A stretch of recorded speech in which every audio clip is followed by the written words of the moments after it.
Hello friend, नमस्कार। कैसे हैं आप सब? आई होप कि आप सब अच्छे होंगे और खूब बढ़िया से पढ़ाई वढ़ाई कर रहे होंगे।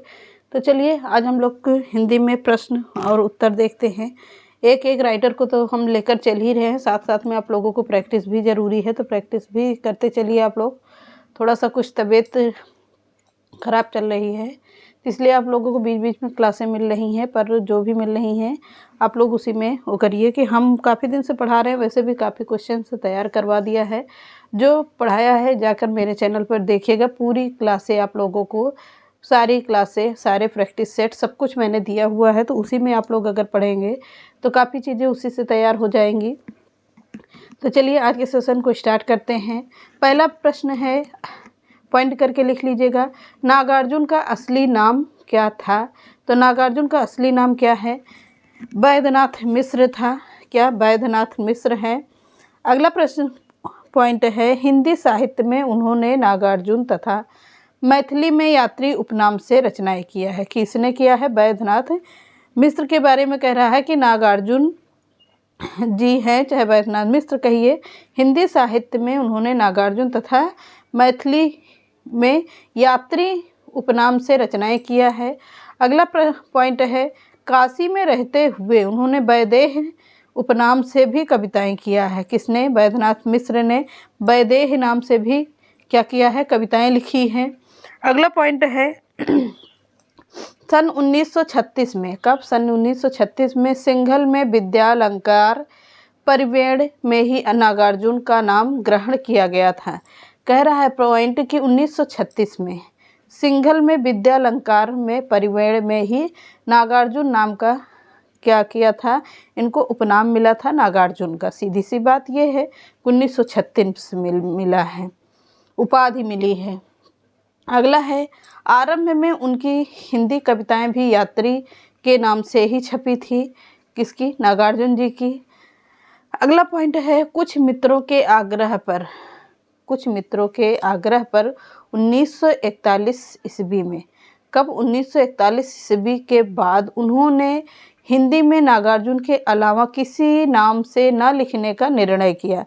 यानी कि कह रहा है पॉइंट कि नागार्जुन से ही उन्होंने प्रण कर लिया कि अब हम अपनी कविताएं जो भी लिखेंगे कई नामों से नहीं, केवल एक ही नाम लिखेंगे, नागार्जुन के नाम से। क्लियर हुआ?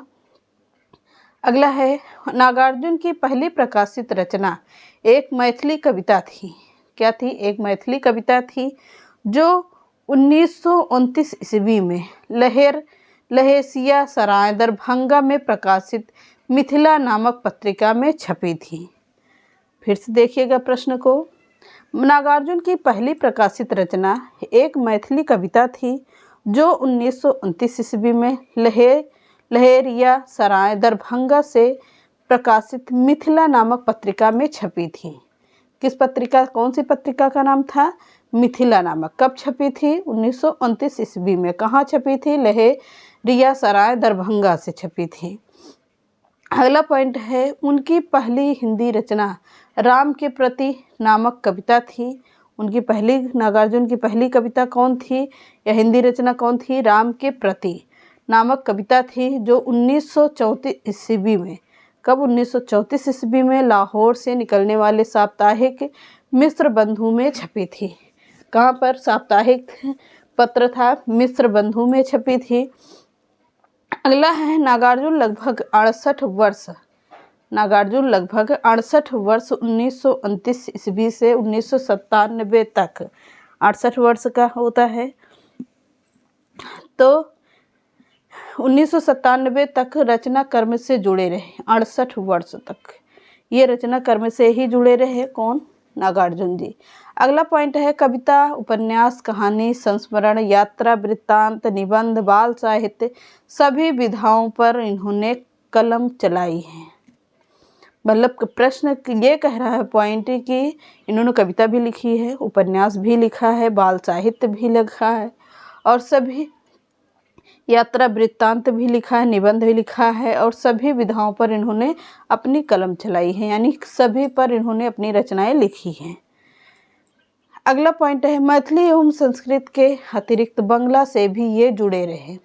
नागार्जुन जी मैथिली और संस्कृत के अतिरिक्त भी ये बांग्ला से भी जुड़े रहे। बांग्ला भाषा और साहित्य से नागार्जुन का लगाव शुरू से ही था। अगला पॉइंट होगा,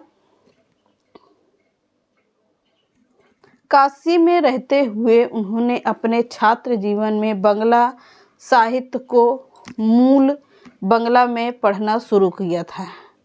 कब किया था? मूल बांग्ला में पढ़ना शुरू किया था। यह पॉइंट कह रहा है काशी में रहते हुए उन्होंने अपने छात्र जीवन में ही बांग्ला साहित्य से मूल बांग्ला में पढ़ना शुरू किया था। किसके बारे में कह रहे हैं? नागार्जुन के। अगला पॉइंट देखिएगा, मौलिक रूप से बांग्ला लिखना फरवरी 1978 ईस्वी में शुरू किया था।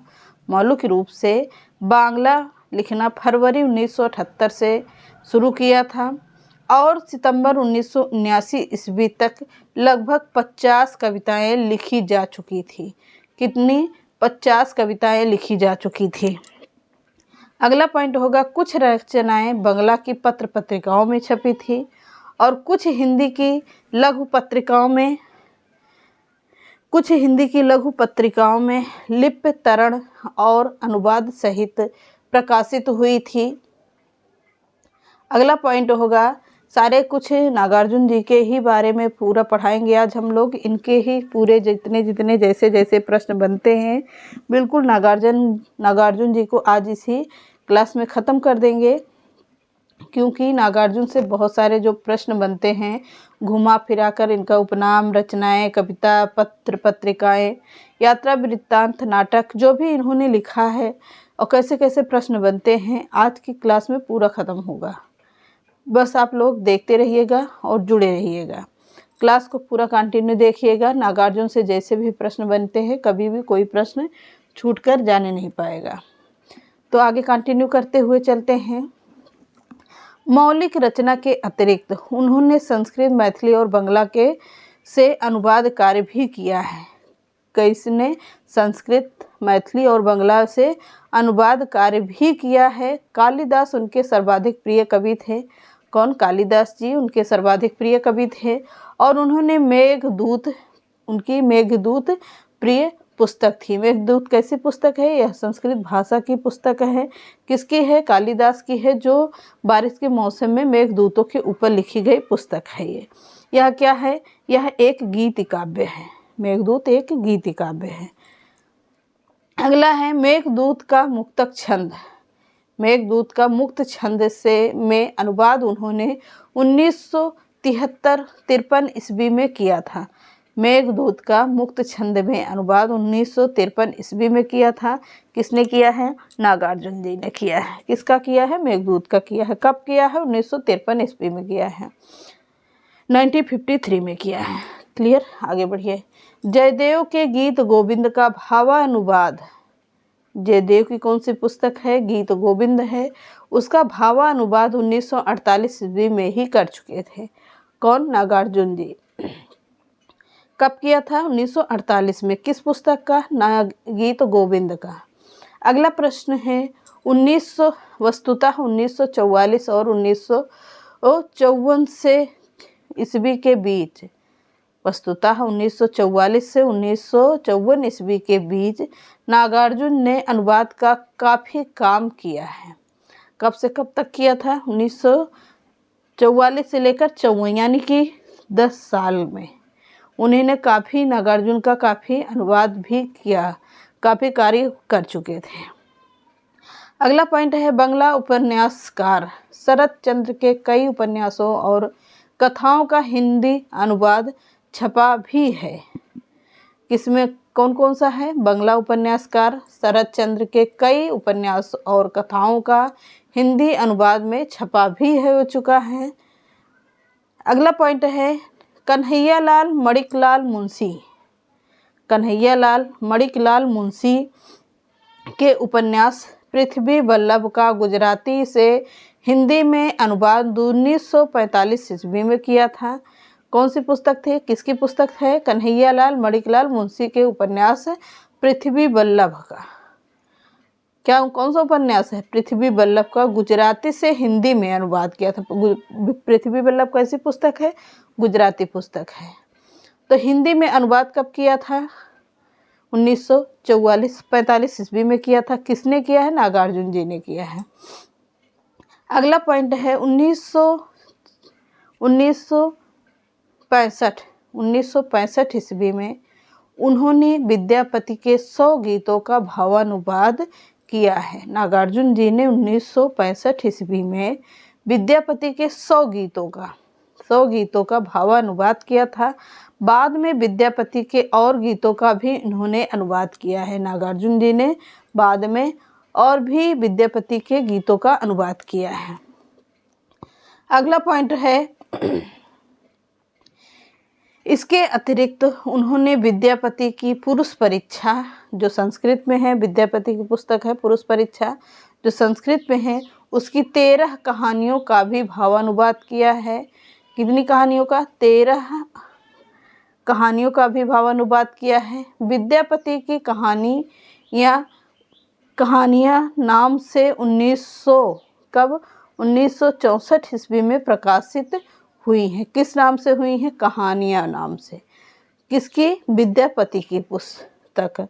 कौन सी है? पुरुष परीक्षा है, जो संस्कृत भाषा में है। तो ये रहे आज के कुछ नागार्जुन जी के प्रश्न। जैसे भी बनते हैं नागार्जुन से, आज पूरे प्रश्न क्लियर हो गए। तो चलिए मिलते हैं नेक्स्ट क्लास में। चैनल पसंद आता है लाइक, सब्सक्राइब एंड शेयर करिएगा। नमस्कार।